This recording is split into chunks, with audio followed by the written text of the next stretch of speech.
Bonjour à tous. Le vélo n'est pas seulement réservé aux adultes. Les enfants sont nombreux à adopter le deux roues pour aller à l'école ou encore pour partir en balade. Pratique, ludique et écologique, il y a aussi des règles à respecter. Quel siège vélo utiliser? Quelles sont les caractéristiques d'un vélo cargo? Peut-on rouler sur le trottoir? On vous dit tout dans cette émission.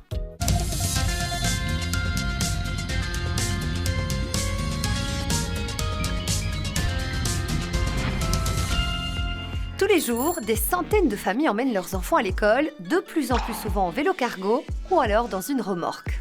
Les vélos cargo, les vélos remorques sont très pratiques, Olivier, mais il y a des règles à respecter lorsqu'on roule avec. Oui, il y a des conditions techniques tout d'abord. Au niveau de la largeur, par exemple, c'est 1 mètre de large maximum pour les remorques, 75 cm pour les autres aménagements comme le backfitch par exemple.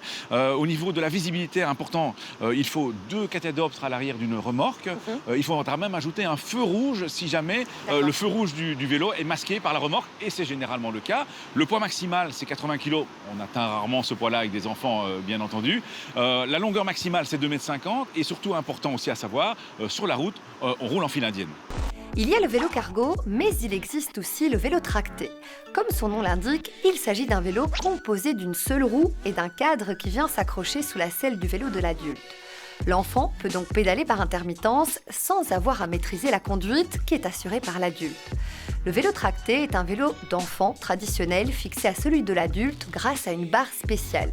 Des systèmes qui sont intéressants à partir d'environ 4 à 5 ans, mais là aussi, il y a quelques conseils à respecter. Quels sont les conseils qu'on peut donner aux parents qui veulent utiliser un vélo tracté pour leurs enfants?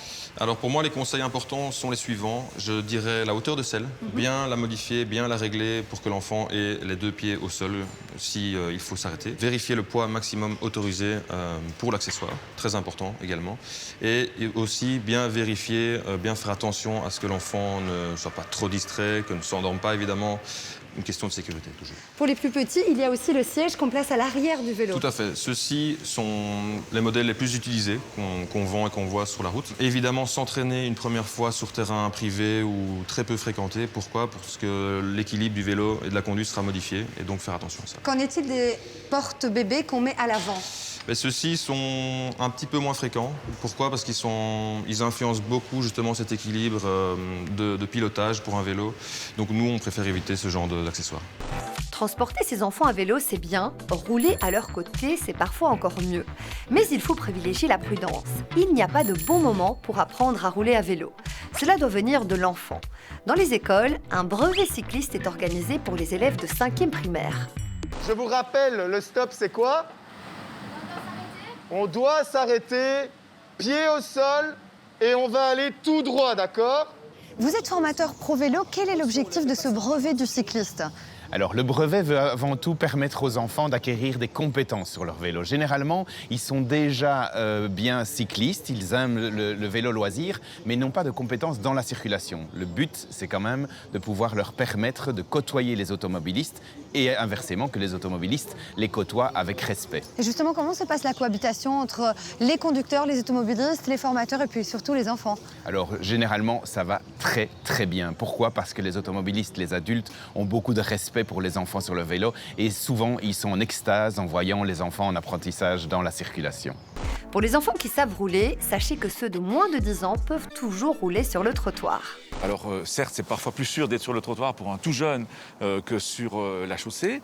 Mais par contre, il reste conducteur, donc il doit faire très attention aux piétons. Il est responsable aussi de sa conduite sur le trottoir, donc il faut mieux rouler modérément. Et d'autant plus qu'on peut avoir une ouverture de portière, quelqu'un qui sort de son domicile en voiture, de son emplacement de parking. Et tout ça peut être dangereux pour le jeune cycliste, donc il faut lui apprendre à modérer sa vitesse et à être très attentif. Rouler avec son enfant sur le siège arrière ou encore dans une remorque par exemple peut être très agréable. Choisissez bien votre matériel et vérifiez régulièrement l'état des fixations pour éviter une mauvaise surprise au cours d'un trajet. Le casque est toujours vivement recommandé. Rouler avec un passager demande aussi un petit temps d'adaptation. L'équilibre et le poids sont modifiés. Anticipez donc, car les distances de freinage sont bien plus longues. Si vous avez des questions, contactez-nous via les réseaux sociaux. À la semaine prochaine et d'ici là, bonne route!